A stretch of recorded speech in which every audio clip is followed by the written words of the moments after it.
Hi, my name's Dr. P.K. Clark. I'm the founder of WhiteCap Institute. This is Scott Chandler. He's a mentor with our institute. And Tom Dixon, who is to the left of me, that is also a mentor. About 12 hours ago, we started a big case using Hiossen implant system. We've never used it before. In fact, we'd never even heard of it before. And come to find out, this company is the 6th largest implant company in the world. And our criteria for implants is a subcrustally placed implant is very advantageous for us as general dentists because it allows us to put an implant in any topography and get away with it, allowing us to put it subcrustal. But in order for it to be subcrustal, it also has to have a Morse taper, and this implant system has an excellent Morse taper system.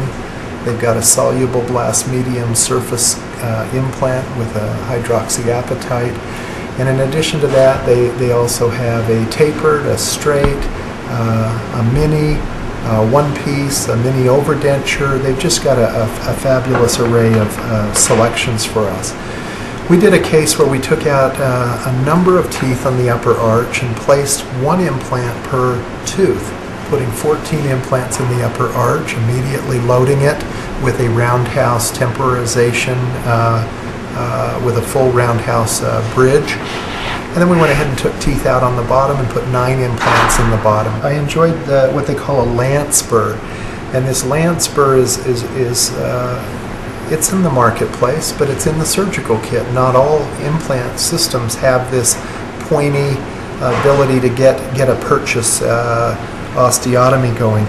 In addition to that, in the surgical kit, not something you have to buy extra, they have this side cutting drill. And this side cutting drill saved me on a couple of situations today, and I appreciated having it in the kit.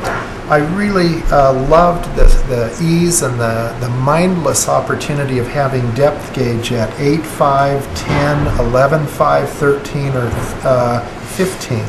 And I have to comment, I really appreciate those depths. Sometimes you jump from 10 to 13 and it's not appropriate, it's not adequate. 11.5 is a very nice depth, and I enjoyed having the depth gauges, and I think that with the exception of the 8 point, actually I think I used almost every one of them. And then you jump from there, and it's a tapered kit. I was using what Hiossen calls their HG3, which is their newest implant on the marketplace, and I found it to be absolutely fit and finish beautiful. I just applaud their product. Then you jump into from the 2, you jump into the 3.5, but it's tapered, so the end is only 2.2. And so it falls into the prior osteotomy hole very gracefully and just opens it up without any big deal. And then the same with the 3.5, 4, 4.5, 5. Let me comment on what I learned today. I just put in 23 implants in one patient. The containers that they came in were just about as user-friendly as I've ever seen. So the implants just sitting there, the insertion tool the insertion mounts mounted, the insertion tool easily fit on it. It never fell off. I've dropped many other product manufacturers on the floor. This didn't fall off. It went ahead and I could see it, and then I loved the fact that the insertion assembly extended beyond the bone level so that I could see where I was for spatial orientation, for angulation, stuff like that. This sounds silly, but I did like the cant of the surgical kit where it was facing me. I could see into it rather than have to get on top of it to look. It comes with a ratchet for insertion, comes with a measuring device. So inside there was another tray.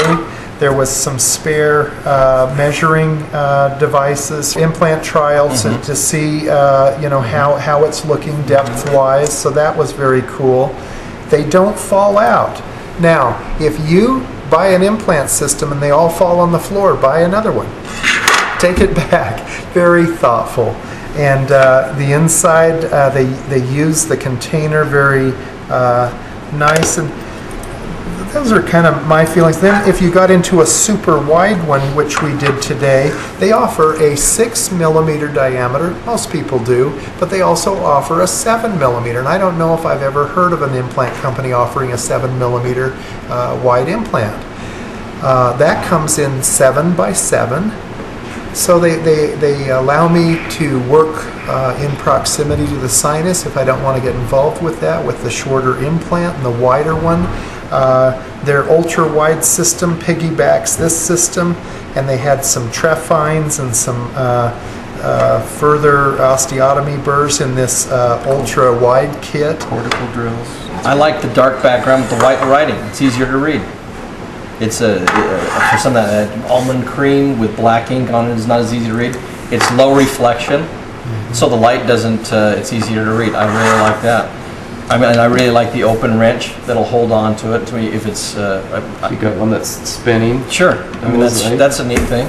Just the thoughtfulness of every little aspect of the kit was very impressive. Just as an I don't think as there's an anything observer. I disliked. I didn't find anything that I disliked about it. Very impressive, just overall. As an observer, I was excited to be able to experiment and use it myself.